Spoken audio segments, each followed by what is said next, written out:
Hi guys, I'm back. Reading the Healing the Child Within again.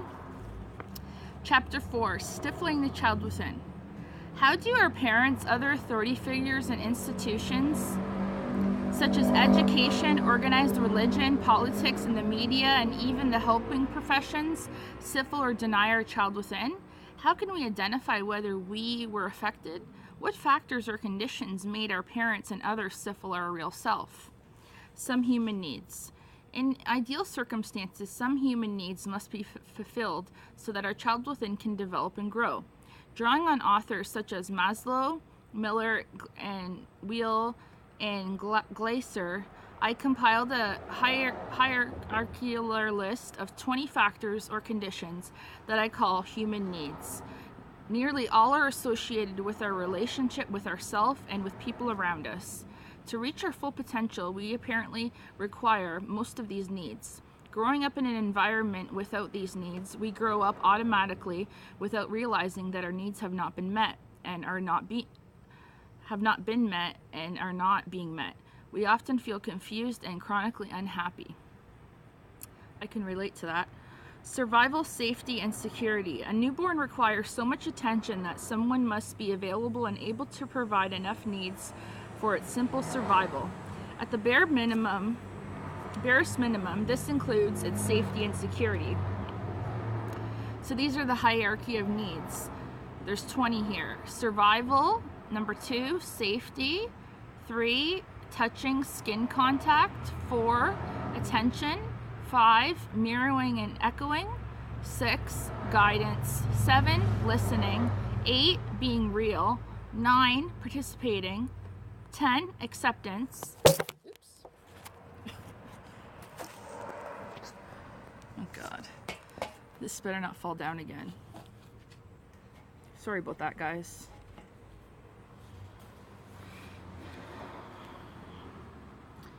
Okay, validation, respect, belonging, and love, and acceptance. 11, opportunity to grieve losses and grow. 12, support. 13, loyalty and trust. 14, accomplishment, power and control, having a sense of completion, making a contribution. 15, altering one's state of consciousness. 16, sexuality. 7, enjoyment or fun. 18, freedom. 19, nurturing. 20, unconditional love. So I would say in these ones, I didn't get enough touching, skin contact, attention,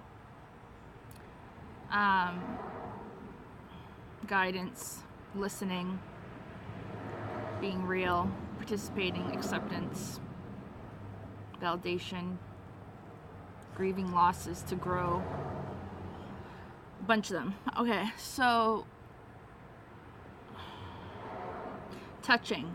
From studies, Peace and others, we know the importance of touching as a human need. Infants deprived of touching fail to thrive and grow, even if they get proper food, nourishment, and protection. Touching is the most powerful by appropriate skin-to-skin contact. Experiments with rabbits fed atherosclerosis-inducing diets showing that rabbits which are held and petted by laboratory workers tend to not get atherosclerosis, hardening of the arteries. Those rabbits which are not held and petted tend to get osteosclerosis. It seems that to feel connected and cared for, we need to be hugged and touched.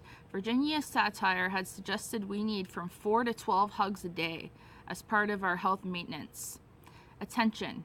The child or individual must be attended to, given attention. The mother or parent figures must attend the infant and child so they at least its safety, security, and touching are met.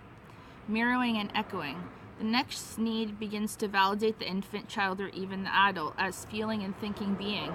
Mirroring and echoing is when the mother reacts non-verbally by facial expression, posture, sounds, and other movements so that it realizes it is understood.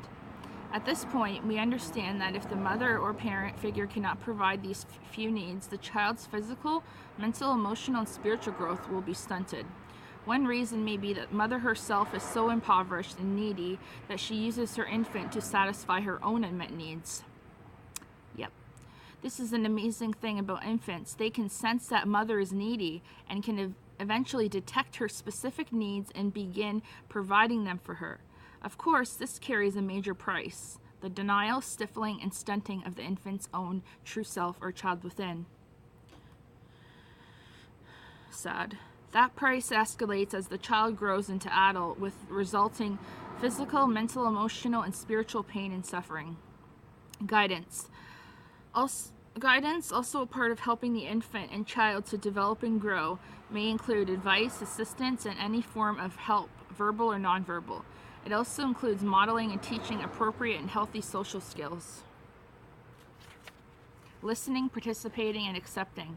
It is helpful to know that when someone hears us, even if they do not always understand, increasingly nourishing forms or types of listening are associated with numbers 9 through 20 on this needs hierarchy, including participation with the child in appropriate activities, and accepting the self, the child within, of the infant, child, and eventually adult. The mother, other parent figure, or concerned other is aware of, takes seriously, and admires the other person's real self.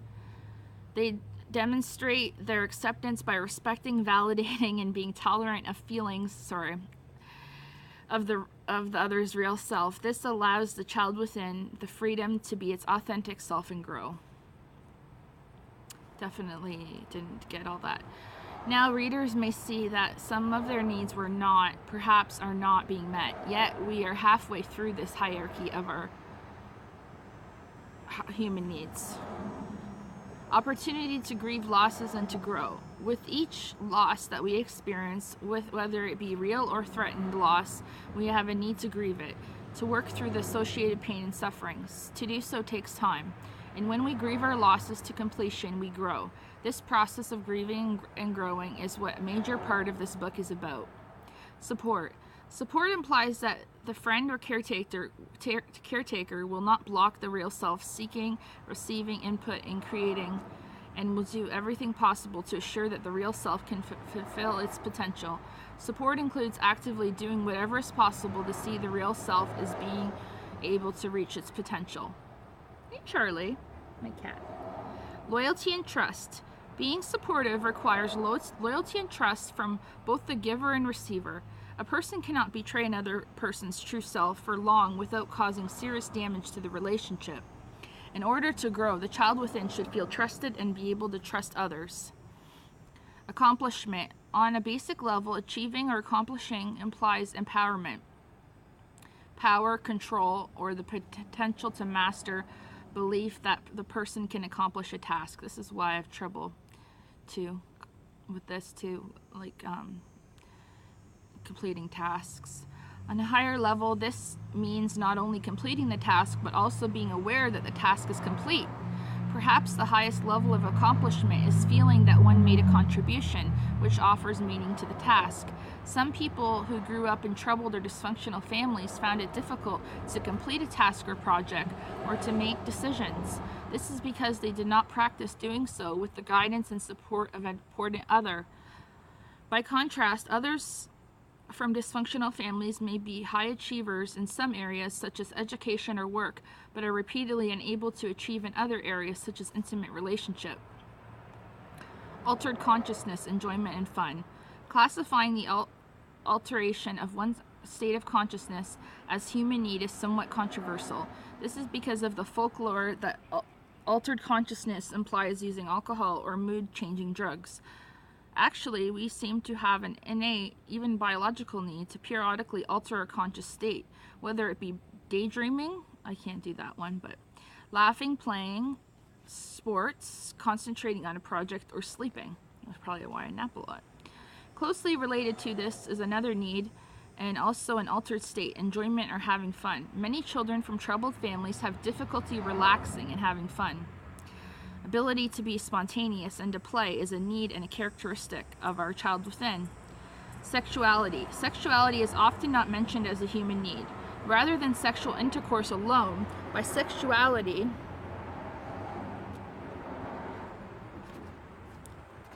I mean a range of potentials. From feeling good about being a man or a woman, to enjoying various aspects of being sexual, to discovering the man inside the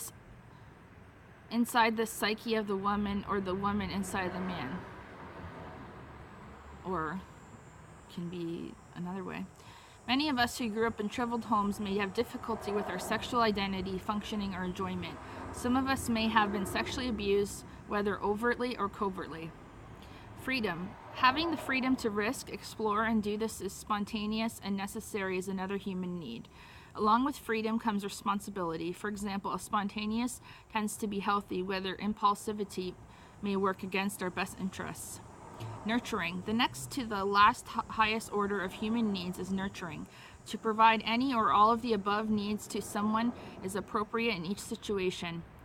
However, the nurturing person must be able to nurture, and the person in need must be able to let go, to surrender, in order to be nurtured. In my observation of parents, their families, and other people, this reciprocity is unusual in human interaction. It is not the child's job to nurture the parent, and when this happens repeatedly, it is a subtle form of child abuse or neglect. Unconditional love. The final need is unconditional love. This is a difficult concept for many to understand. I discuss need further in chapter 15. The unfulfilled parent.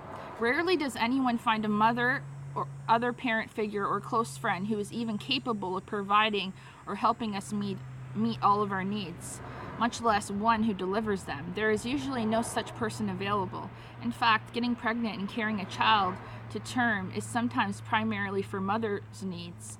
Thus, in our recovery, we grieve over not having all of our needs met as infants, children, and even adults. Grieving over the opposite, getting things that we didn't want or need, such as child mistreatment or abuse, is also helpful.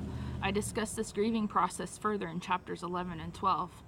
Many mothers, fathers, or other parent figures are mentally and emotionally impoverished. A likely reason is that their needs were not met as infants, children, and/or adults. They are thus so in need that they tend to use others in an unhealthy and inappropriate way to get their needs met. Anyone in their immediate environment, anyone close or near them, including infants and children, will be unconsciously used. In order to survive, the child who cannot develop a strong true self compensates by developing an exaggerated, false, or codependent self. It's sad that they have to go through that.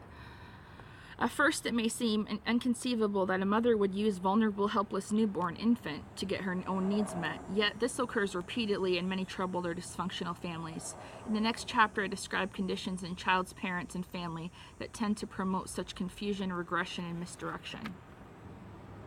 Okay, so that's the end of that. Chapter 5 is called Parental Conditions That Tend to Stifle the Child Within.